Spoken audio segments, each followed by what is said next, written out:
Alexander the Great vs. King Darius III of Persia. Part 3, Battle of Gaugamela. Who would win in a battle? We decided to find out. What's up, guys? And today we will be answering the question posed in the title of this episode. Who would win in a battle, Alexander the Great or King Darius III of Persia? Alexander is considered one of the greatest military commanders of all time, while Darius III was the last king of the Achaemenid Empire. So before we get into the details, let us know who you think would win this encounter in the comments section below. The Battle of Gaugamela took place in the autumn of 331 BC near the modern-day Iraqi city of Mosul.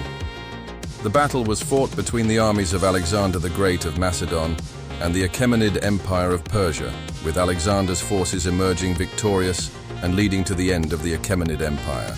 It was the last and largest battle of Alexander's campaign in Western Asia against the Achaemenids. The Macedonian army was composed of 47,000 infantry, 7,000 cavalry and 70 elephants. The Achaemenid army consisted of 50,000 infantry, 20,000 cavalry and 30 elephants. Alexander had earlier defeated the Persian king's brother, King Bessus, at the Battle of Issus. Following his victory at Issus, Alexander advanced north into Central Asia Minor, where he received word that the Persians were marching to relieve Tyre, which was under siege by the Macedonian army. He then marched south to meet them. Now Alexander's forces were exhausted from their previous battles, and there was no way he could risk another battle with the main Persian force led by Darius himself. But Darius wanted to stop Alexander at all costs, so he gave orders for his army to attack. Darius's plan was to crush Alexander's army in detail, but it was failing already. For starters, his cavalry was positioned too far away from the rest of his forces. This meant that when the cavalry attacked, they did not have enough manpower to back them up if things got bad.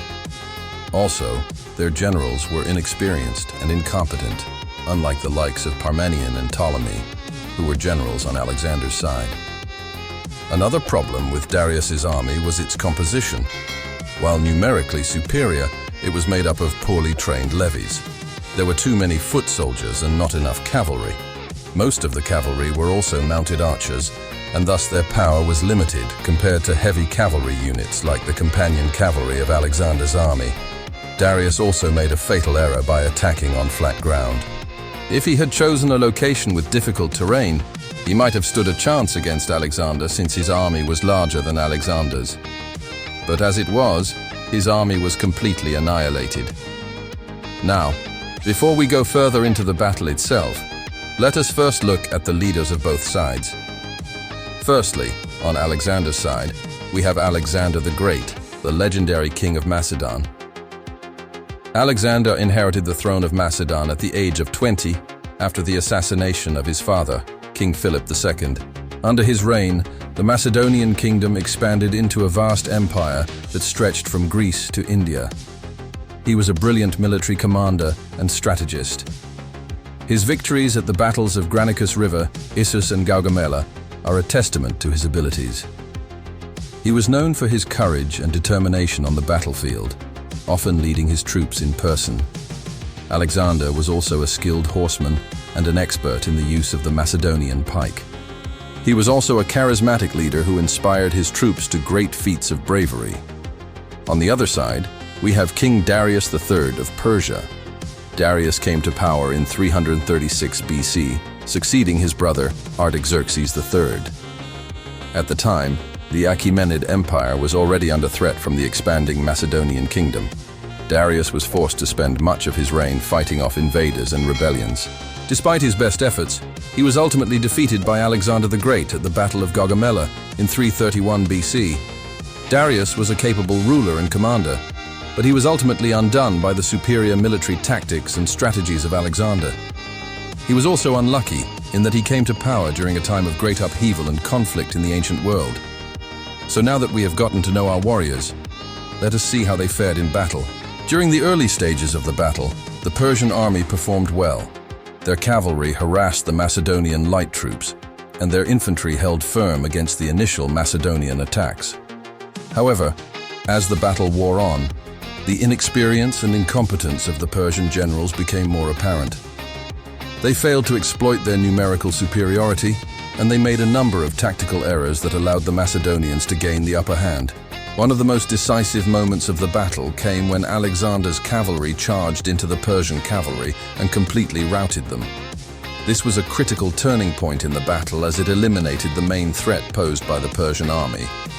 With their cavalry broken, the Persian infantry were now vulnerable to attack, and the Macedonians were able to push them back and eventually annihilate them. The battle lasted for about 5 hours, and by the end of it, the Macedonian army had emerged victorious. They had inflicted a crushing defeat on the Persian army, killing or capturing a large number of enemy soldiers. The losses of the Persians are not well documented, but it is estimated that at least 20,000 Persian soldiers were killed and another 20,000 were captured. The Macedonian losses were much lighter, with only a few thousand soldiers killed or wounded. Alexander pursued the fleeing Persians for some time, but he soon returned to Gaugamela to secure the fruits of his victory. He established a garrison in the city and began to plunder the riches of the defeated Persians. Darius, meanwhile, fled eastwards, and he spent the next 2 years evading Macedonian pursuit. He was eventually captured in 328 BC and executed on the orders of Alexander. With the death of Darius, the Achaemenid Empire came to an end. While Alexander the Great is widely regarded as the winner of this battle, it is important to note that he too faced challenges and setbacks. In fact, at one point during the battle, his own brother, King Philip III, was nearly captured by the Persians.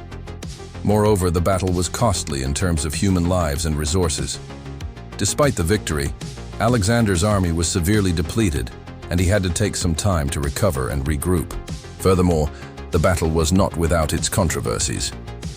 There have been some historians who have questioned the reliability of the sources, particularly the accounts of Alexander's victories.